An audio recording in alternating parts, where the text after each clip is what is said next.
Greetings, everyone. It's the New York Thrifter here, and I put together a little video on my latest trip abroad. I was in London, England, and I got a few hours of thrifting in. I actually didn't end up buying anything, but I thought some of my viewers might like to see what it would be like shopping in another country. My first stop was the Cancer Research UK charity shop. They call thrift shops charity shops, and as you can see, they tend to be very, very small in London. I looked in the window, saw a Gucci jacket, would have set me back about $150, some Ralph Lauren pants, Superga shoes. Over on the woman's side, we've got an Equipment Femme top, Lanesse skirt, that's an Australian brand, along with some cabbie shoes down there. And then I go in and I show you kind of what's in the middle of the store, and that's a Temperley London dress. So you can definitely get some really, really high-end brands as you're shopping in the UK. But again, shops tend to be pretty small and the price is pretty high. I also visited the Oxfam charity shop. Now, you're going to find these stores every maybe 6 to 10 blocks in London. Very, very popular chain of secondhand stores. And each one is a bit different, but they tend to have a lot of books and kind of fewer clothing than a lot of shops you might find in America. As you can see, the prices here are a little bit better. These are men's t-shirts for between $2.99 and $4.99 British pounds.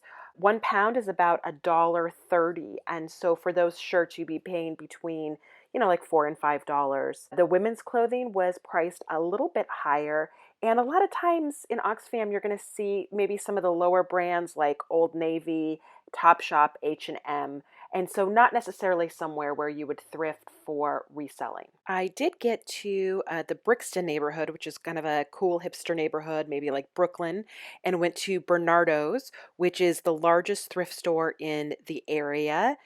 As you can see, again, not a lot of clothing. I did look through the shoes really fast. I didn't really find anything that stuck out at me. I did pick up a pair of Stuart Weitzmans just to see how much they would cost. They were 25 pounds, which is about $32. So again, it would be great if you were looking for pumps to go to work, but not for your resale business. Hollister is something that I saw a lot of while I was there. Primark is another fast fashion brand that you're going to see a lot in England. Just not super high-end brands at a lot of these stores, and they're probably going to cost, around £5, which is around $6.50. And so I wasn't too impressed with a lot of these places.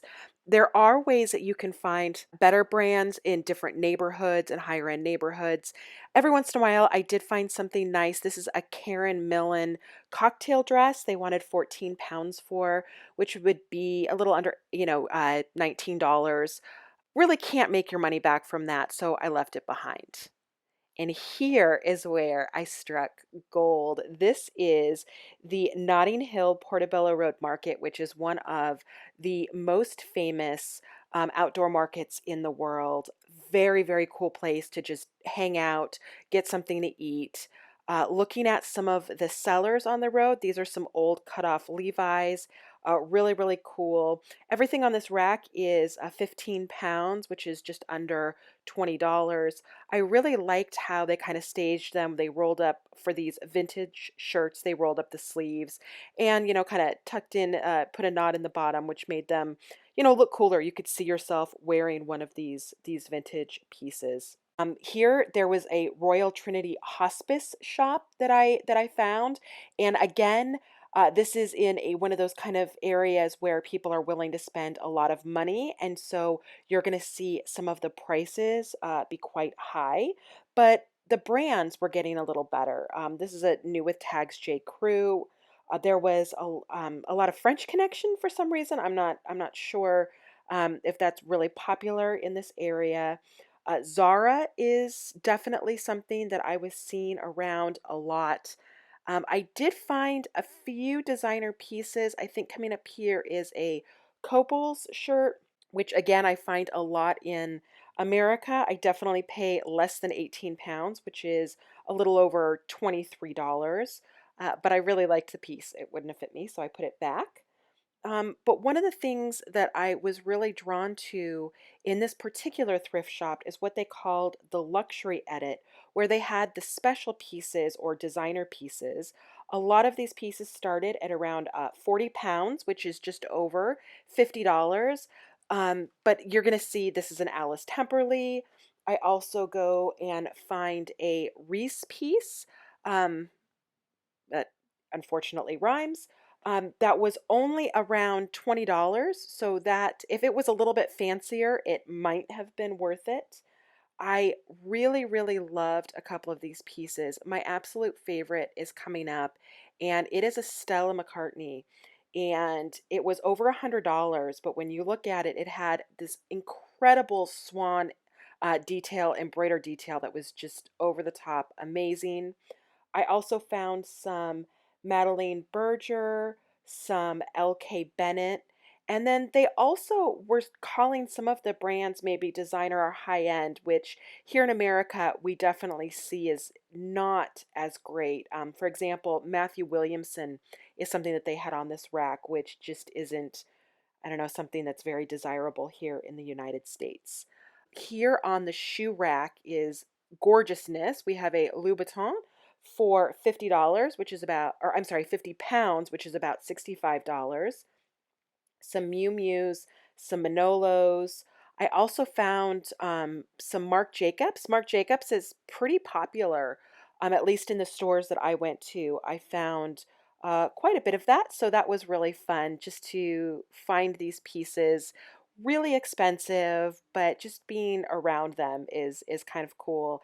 And if you do want to splurge, but not splurge in too big of a way, I definitely suggest you check out Portobello Road. Uh, I did find a British Red Cross charity shop. There was a couple of winners. I found an Oscar de la Renta vintage piece in here. It did cost 35 pounds, which was definitely out of my budget. But I also found some Ralph Lauren, some Catherine Maladrino that was, priced okay.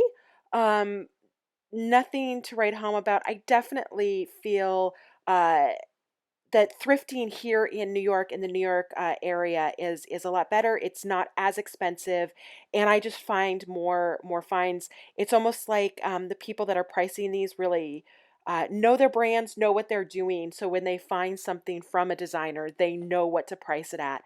Whereas here in some of my Goodwills and Salvation Armies, a lot of times you'll find that designer piece that the pricer didn't necessarily know was designer. And so I am very happy sticking with my New Jersey and New York thrifting, but it's also really fun to go to another country just to check it out. And I really hope you enjoyed this short video, just kind of showing you what else is out there in the world. And I will be back soon with more videos. Bye-bye.